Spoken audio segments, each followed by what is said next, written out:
바로 이어서 그 사회문화적 환경에 있어서 이제 기업 문화도 변화하고 사회 의식도 변화한다. 어떻게 변화하느냐? 양적 성장을 상당히 중요하던 시대에서 이제 생활의 질을 향상을 추구한다. QL 뭐 약자 같아요? 뭐 약자예요? 예? 또 그 다음에는 똑똑해요. 지난번에 로하스가 뭐 약자겠죠? 라이프스타일 오브 서스테이너빌리티. 라이프스타일 오브 헬스 서스테이너빌리티. 로하스. 여기 나와 있는 QOL은 퀄리티 오브 라이프. 생활의 질을 갖다가 추구하는. 그러니까 옛날에는 우리 못 살던 시절에 박정희 시대 때는 저 공해가 환경 오염이 되더라도 공장이 들어오는 것을 박수쳤지만 이제는 조금 소득이 줄어든다 하더라도 그런 오염업체에 들어오는 걸 반기지 않는다. 세대라고 하는 말들이 N세대, 뉴 제너레이션, N세대, Y세대. Y세대는 뭡니까? 2000년대, 그렇죠? 2000년대 출세, 2000년대도. T는 파티시페이션, 참여 세대. 옛날에 월드컵이 언제 있었죠? 2002년 월드컵 시절에 우리가 어디까지 올라갔어요? 4강까지 올라갔을 때 여러분 그 당시 여러분들 몇 살이셨어요?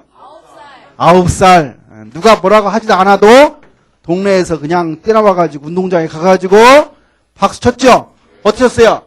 시작!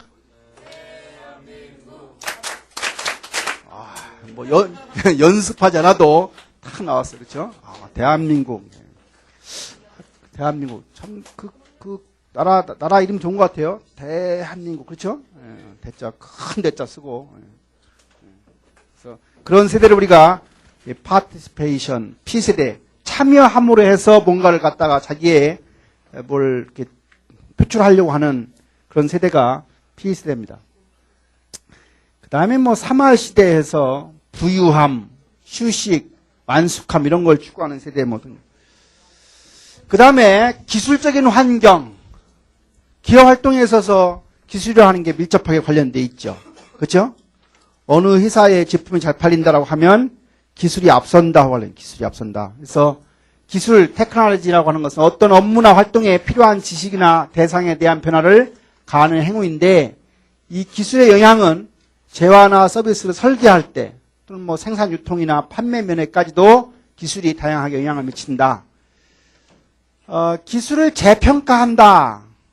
스펠링 잘못됐네요. 테크놀로지 어세스먼트, ASSESSM, 어세스먼트. 기술을 재평가한다. 기술이 사회에 미치는 영향을 평가하는 걸 얘기합니다. 그래서 우리가 자동차한테 교통사고가 나서 죽은 사람 입장에서 보면 자동차만 이 세상에 없었다고 하면 그런 교통사고가 안 일어났겠죠. 그렇죠? 예. 그러니까 어떤 기술이 발전이 되면 그 기술에 의해서 우리가 생활이 편리하고 베니핏, 어떤 혜택이 되는 건 분명히 있지만 그 기술이 우리한테 나쁜 영향을 준다는 사실을 우리는 제대로 평가할 필요가 있다. 원자력 똑같은 거죠. 원자력 발전소가 뭐예요? 발전하는 데 있어서 어떤 다른 화석 연료보다 원재료비 같은 게 덜 들여서 결국은 발전 1kW를 생산하는데 코스트가 줄어들어서 원자력 발전을 해야 한다고 하지만 원자력 발전소가 잘못 문제가 돼서 우리나라에서 요즘에 원자력 발전소 얘기 많이 나오죠. 왜 그래요? 그 이유의 대부분의 얘기가 첫 번째는 뭡니까? 우리나라 원자력 발전소가 만든 지가 고리 원자력 발전소부터 만든 지가 30년이 넘어서 이미 처음에 만들 때 30년을 쓰기로 하고 만들었는데 30년이 다 지났어요. 그러면 어떻게 돼요? 이제 더 이상 가동을 중지하고 사실은 폐기 처분 시켜야 되는데 전력이 부족하니까 어떻게 해요? 계속 연장 5년 연장해서 쓰다 보니까 결국은 노후화로 인해서 문제가 되는 거 한 가지. 두 번째는 원자력 발전소에 여러 가지 뭐 납품을 하고 하는 거에서 또 비리가 발생하니까 제대로 원자재 이런 것들 공급이 안 돼서 뭐가 문제되는 등등 몇 가지가 원자력에. 근데 사실은 원자력에서 나오는 폐기물이라는 게 폐기물. 그렇죠? 그 폐기물을 어떻게 돼요? 결국은 안전하게 보관을 해야 되는데 보관하려고 하면 이런 산 같은 데 산 중에서 지진이 아니란 어떤 안전한 산에다가 땅속 깊숙한 곳에 묻어야 돼요. 그렇죠? 근데 모두가 어때요? 그런 거 들어오는 거 좋아 안 좋아요? 다 싫어. 결국 우리가 지금 어디다 만들고 있습니까? 어디다 만들고 있어요? 원자력 폐기물을. 원자력 폐기물 그 저장 장소가 일단 확정이 돼서 경주시로 확정이 됐어요. 경주. 경주에서 만들어야지. 경주에 지금 만들고 있습니다. 근데 내가 여기 부여에 있는 계림 폴리콘이라고 하는 회사를 갔더니만 자기들이 원자력 폐기물을 산에 그렇게 하지 않고 자기들이 개발한 거에다가 넣으면 문제가 없다. 그래서 자기들이 만든 그 물건을 보니까 세면이 2층이 들어가는데 가운데에 철판이 들어가더라고. 거기다가 넣어가지고 봉을 해버리면 600년을 보관해도 문제가 없대요. 근데 원자력이라고 하는 게 반감기라고 해가지고 한 300년 이상만 되면 더 이상 원자력이 그 폐기물이 문제가 없대요. 그런 거 있죠? 예, 그래서 자기들한테 하면 산에다가 묻을 필요 없이 거기다가 넣어서 바로 그냥 봉만 하면 된대. 근데 지금은 아직 경주 그게 완성이 안 돼서 원자력 발전소에 그냥 노천에다가 드럼통에다가 넣어가지고 지금 보관하는 상태예요. 드럼통에다. 그래서 이것처럼 우리가 기술이나 이런 것들이 발전이 되어도 그거로 인한 여러 가지 문제가 발생을 할 수 있고요. 그래서 일본은 한 2년 전에 결국은 그런 원자력 발전소가 문제가 돼서 엄청난 양의 원자력 이미 사실은 폐기물이 바다에 다 흘러 들어간 거 아닙니까? 그때 우리가 비도 맞지 마라. 그렇죠? 뭐 그런 얘기 나왔었고, 또 어떤 사람들은 바다를 잘 아는 사람들은 절대로 참치를 먹지 마라. 이 참치란 놈이 이 움직이는 반경이 엄청 많아서 틀림없이 일본 바다 가서 다 원자력 그거 다 흡수해가지고 어디 가서 잡혀서 우리 식탁에 오를 줄 모르니까 참치 먹다가 한두 번만 먹고 계속 먹지 마라. 사실은 일본이 그 원자력 발전 했을 때 사실은 제대로 저기 못했죠. 여러 가지 문제가 지금도 그 근방에 상당한 몇십 킬로, 한 20킬로까지는 들어갈 수 없도록 좀 되어 있습니다. 지금도. 아마 우리나라 같으면은 그냥 내버리지 않았을까. 우리나라는 속전속결로 해결했을 텐데 일본 사람들은 그렇게 안 하는 민족이라. 우리 같으면 하늘에서 시멘트를 갖다가 퍼붓는 한이 있더라도 뭐 금방 어디 해결했을 거예요. 기술의 변화 동향, 기술이 어떠냐? 기술의 변화 속도가 가속화되고 있다. 점점 빨라지고 있다. 오늘 아침 이제 뉴스를 보면 LG라고 하는 회사에서 TV가 OLED 방식인가 그래가지고 TV가 이제 판판한 TV가 아니라 이렇게 구부러진 TV가 나오는 곡선 TV가 나오는 얇은 그 판이. 그래서 TV 가격이 현재 똑같은 사이즈의 보통 TV가 300만 원이면 그 TV가 지금 1,500만 원이 나온대요. 1,500만 원. 그러니까 팔아먹을 생각을 가지고 나오는 건 아닌 것 같고 자기들이 항상 기술 선도의 첫 번째다 하는 것을 세계 시장에 과시하려고 하는 것 같아요. 근데 여하튼 간에 그런 거 사는 사람이 있죠. 좋은 거 나오면 사는 사람이 있습니다. 왜? 돈이 많은 사람은 사는 거예요. 남이 안 가진 걸 가짐으로 해서 항상 기분이 좋아지는 사람이 있습니다. 합리적인 사람은 아니죠. 전시효과 차원에서 남이 가지 않은 걸 가짐으로 해서 희열감을 맛보는 사람이 있습니다. 무한한 혁신 기회가 증가하고 있다. 연구개발 예산이 대규모로 들어가는 경향이 있다. 신제품 개발보다는 최근에는 돈이 많이 들어가니까 기존 제품을 갖다가 개량하는 선호하는 경향이 있다. 기술 변화에 대해서도 정부가 규제하는 것이 나타나고 있다. 이런 것들이 이제 기술적 환경에 대한 얘기입니다. 그 다음에 정치적 법률적 환경입니다. 기업을 둘러싸고 있는 지금 거시 환경, 간접 환경을 공부하는데 정치적 법률적 환경. 정부가 기업과 관련해서 지원적인 역할을 하는 부분이 금전적인 제도나 지원하는 경우, 그 다음에 규제하는 역할도 있습니다. 사회의 다원주의 현상에 따라서 정치적, 법적 규제를 강화한다. 다시 말하면 이 사회라고 하는 게 상당히 다양한 사람들이 함께 살아가는 부분이기 때문에 예를 들어서 소수 민족이나 뭐 이런 사람들에 대해서 무슨 차별하는 걸 싫어하죠.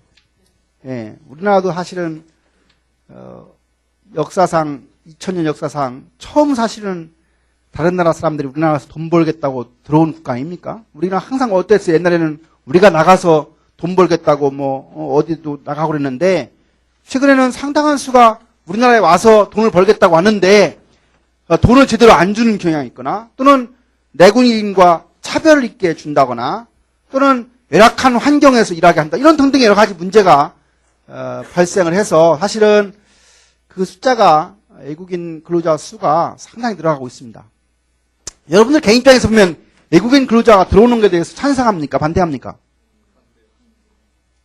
외국인 근로자가 우리나라에 들어온다는 이야기는 우리나라 사람들이 일할 일거리가 없어지고 있다는 것도 관련되어 있는데 공장을 하는 사람 입장에서는 우리나라 사람들이 그 일을 하려고 해요? 안 하려고 해요?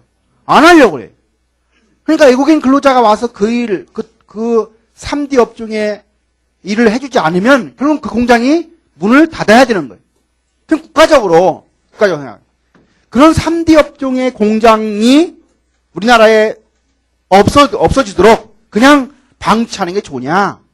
3D 업종을 하더라도 우리나라에 유치하고 외국 근로자가 들어와서 거기에 일을 하도록 허용하는 게 좋겠느냐? 이것은 정치적인 문제예요. 내가 논산시에 있는 업체들 컨설팅을 하러 가면 어떤 업체의 경우는 큰 쇠를 갖다 이렇게 용접해가지고 막 거다가 쇳물을 넣어가지고 그러니까 예를 들면 철도의 밑에 무슨 뭐 이렇게 안전하게 받치는 큰 건데 그런 걸 만드는 업체가 있어요. 근데 그게 이제 쇳물을 부어가지고 모래를 넣었다가 이렇게 하면 이걸 깨면요 엄청나게 막 먼지가 나와요. 먼지가 보통 많은 게 아니에요. 근데 거기서 근무하는 사람들은 대부분이 외국인 근로자들이에요. 근데 그 사람들 입장에서는 외국인 근로자를 쓰지 않으면 도저히 뭐 버티는 수가 없대요. 근데 이제 그러다 보면 국가에서는 뭐 여러 가지 제도에 의해서 뭐 이제 요 업체는 2명밖에 못 쓴다. 이렇게 뭐 규정들이 있어요. 그러다 보니까 결국은 법을 위반하지 않으면 안 되는 상황이 발생하게 됩니다. 결국은 기업을 하다 보면 자연스럽게 내가 기업을 계속 영속하려고 하면 범법자가 되는 그런 상황이 발생하기도 합니다. 그래서 우리가 이런 사회가 다원주의로 바뀌면서 여러 가지 규제 같은 것이 등장한다.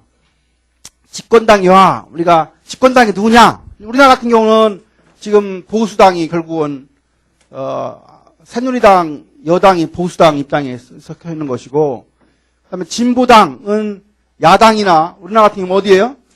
통합진보당에 해당이 되는 통합진보당. 통합진보당에 있는 국회의원 2명은 지금 국회의원을 하고 있지만 그런 사람들은 우리나라 사실은 애국가도 부르지도 않고 또 상당히 이제 그동안에 우리나라 역사를 보면 이런 거죠. 전쟁을 겪었어, 전쟁을. 예를 들어서 지리산, 빨치산 뭐 이런 거 들어봤죠? 예. 지리산에서 대장을 하던 저쪽 이제 저 북쪽의 편에 대장하던 사람이 다쳤어요. 다치니까 민간인 간호사 하던 사람을 데리고 와서 삽니다. 그럼 거기서 자식이 나와요. 그리고 그 사람이 또 그래서 그 자식이 밖에 나가서 지금 판사하는 사람도 있고 그 사람이 신문사에 기자하는 사람도 있어요. 그 사람들 머릿속에는 이미 빨간 피가 흐르기 때문에 모든 것이 남한에서 이루어지는 모든 제도에 있어서 문제점을 지적하죠.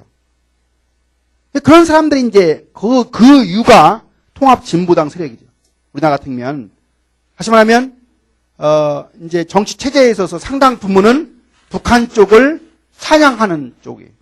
그래서 나도 이제 가끔 어떤 얘기를 하냐면 미국은 물러가야 된다고 생각한다. 나는 우리나라는 우리가 지켜야 된다고 생각한다라고 나는 얘기를 해요. 근데 나는 그런 얘기를 하지만 김일성이나 김정일이나 김정은은 문제가 있다. 저 사람들은 정말로 문제가 있다. 말이 되느냐, 이 시대에 왕권이라고 하는 게 말이 되느냐.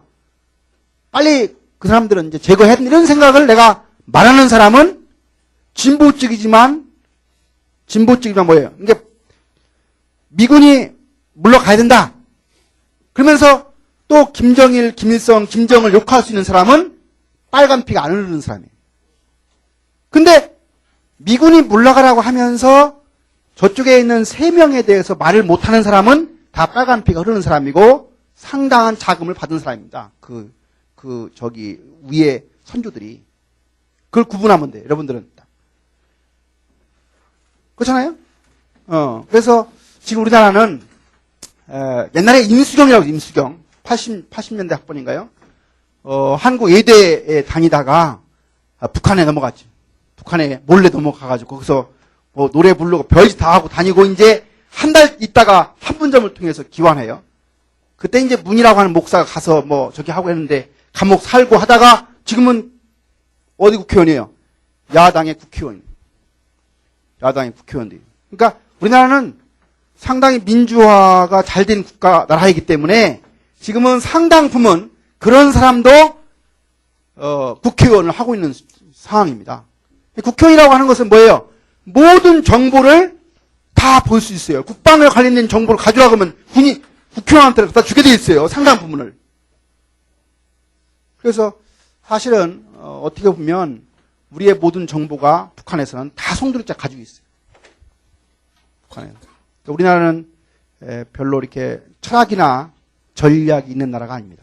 전략이 있는 나라도 아니고 끝까지 미군을 우리가 이렇게 뭐 붙잡고 어쩌고 하는 것도 어떻게 보면 독립국가 아니에요. 근데 북한은 좋은 점이 있어요. 뭐예요? 북한은 60년대부터 우리는 독립국가라는 걸 만천하에 표명하는 국가예요. 그런 면에 있어서는 북한이 잘한 것도 있습니다. 남한 정부가 정통성이 있느냐, 북한 정부가 정통성이 있느냐, 정통성에 대한 시비는 많이 있어요. 오히려 북한이 더 정통성이 있는 정부다 이렇게 얘기를 하면 되고, 김일성이가 옛날에